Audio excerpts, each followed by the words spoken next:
बच्चों, इसमें हमने सुतीक्ष्ण जी के बारे में पढ़ा, जो कि मुनि अगस्त्य जी के शिष्य थे। ऋषि अगस्त्य जी ने सुतीक्ष्ण को उस विद्या के बारे में बताया था जिससे वो अपने प्रभु राम को देख सकते थे। उन्हें केवल प्रभु राम से ही प्रेम था।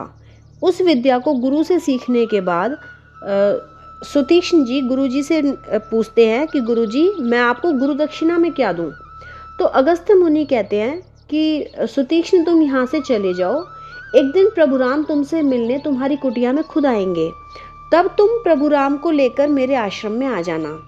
ये सुनकर सुतीक्ष्ण जी का हृदय खुशी से भर गया, क्योंकि उनको विश्वास हो गया कि अगर गुरु जी ने कहा है तो इसका मतलब प्रभु राम के दर्शन मुझे जरूर होंगे।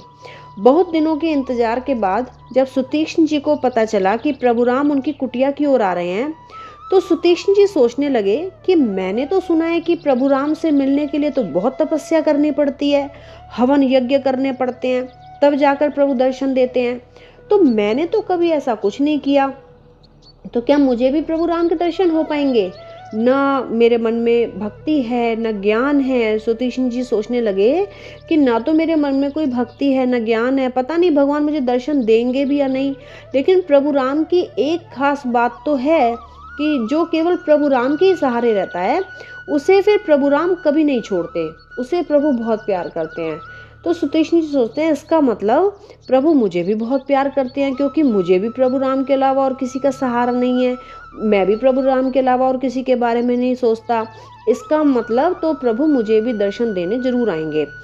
ये सोचते ही सुतीक्ष्ण जी प्रभु राम के प्रेम में इतना बह गए कि उनको अपना होश ही नहीं रहा। वो भूल गए कि वो कौन है, कहाँ जा रहे हैं। अजीब सी बेहोशी में वो कभी तो आगे चलने लग जाते थे, कभी पीछे चलने लग जाते थे, कभी प्रभु के भजन गा गा कर नाचने लग जाते थे।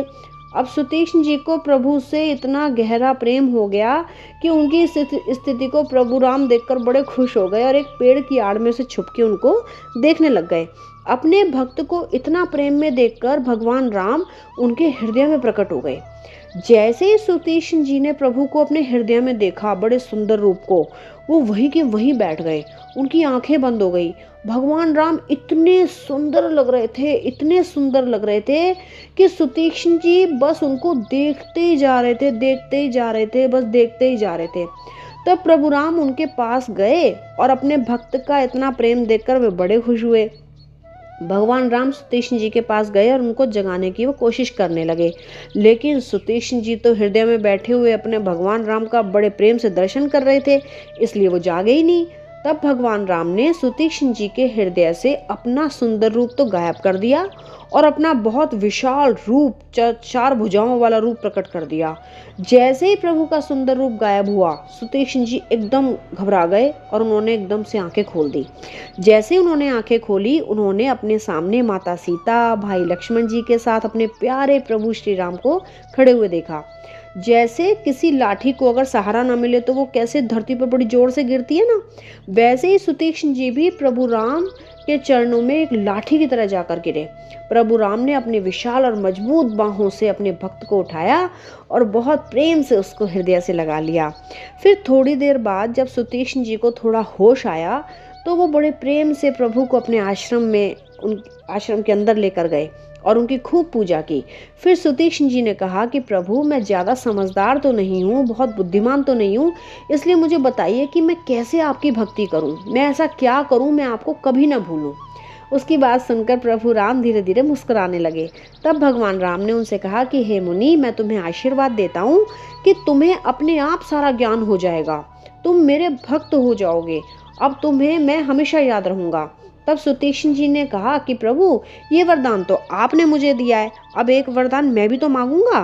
तो प्रभु ये सुनकर हंसने लगे। उन्होंने कहा कि भाई तुम भी मांग लो भाई, क्या मांगना है तुम्हें।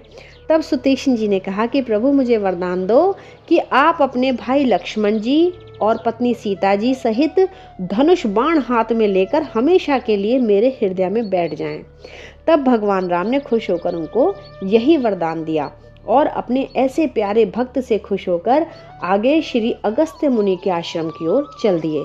तो बच्चों, जैसे अगर हमें मान लो कोई बहुत प्यार करता है, वो रोज़ ऐसे काम करता है कि उससे हमें खुशी मिलती है, तो धीरे धीरे हमें भी उस व्यक्ति से प्रेम होने लगता है ना। तो इसी तरह से भगवान राम कहते हैं कि मुझे पाने के लिए कोई तपस्या करो या ना करो, कोई यज्ञ हवन करो या मत करो, लेकिन मुझे प्रेम ज़रूर करो। बस मुझे कोई प्यार करता है ना, तो मुझे वो बहुत अच्छा लगने लगता है। जो मुझे बहुत प्यार करता है, जो मुझे कभी नहीं भूलता, जो मुझे ढूंढने उसे कहीं नहीं जाना पड़ता, जो मुझे बहुत प्यार करता है, फिर मैं अपने आप चलकर उसके पास आ जाता हूँ।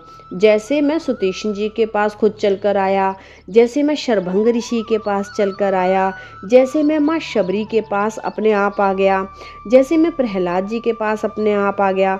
तो मुझे ढूंढने के लिए इधर उधर मत भटको, मैं तो तुम्हारे अंदर ही रहता हूँ। लेकिन भगवान राम कहते हैं, निर्मल मन जन सो मोहि पावा, मोहे कपट छल छिद्र न भावा। भगवान कहते हैं, मैं तब तक तुम्हारे सामने नहीं आता जब तक तुम मुझसे प्रेम नहीं करते, जब तक तुम मुझ पर विश्वास नहीं करते, जब तक तुम अपने मन के छल कपट को साफ करके मेरे बनाए हुए इस पूरे संसार से प्रेम नहीं करते। जैसे ही तुम मुझे प्रेम करने लगोगे, वैसे ही मैं तुम्हारे हृदय में अपने आप प्रकट हो जाऊंगा। मैं तुम्हें तुम्हारे घर दर्शन देने खुद चल कर आऊंगा। जय सिया राम, जय जय सिया राम, जय रघुनंदन जय घनश्याम, जानकी वल्लभ सीताराम, जब बोलो तब राम ही राम, राम संवारे सबके काम, राम करेंगे पूर्ण काम। जय सिया राम, जय जय सिया राम, जय सिया राम, जय जय हनुमान।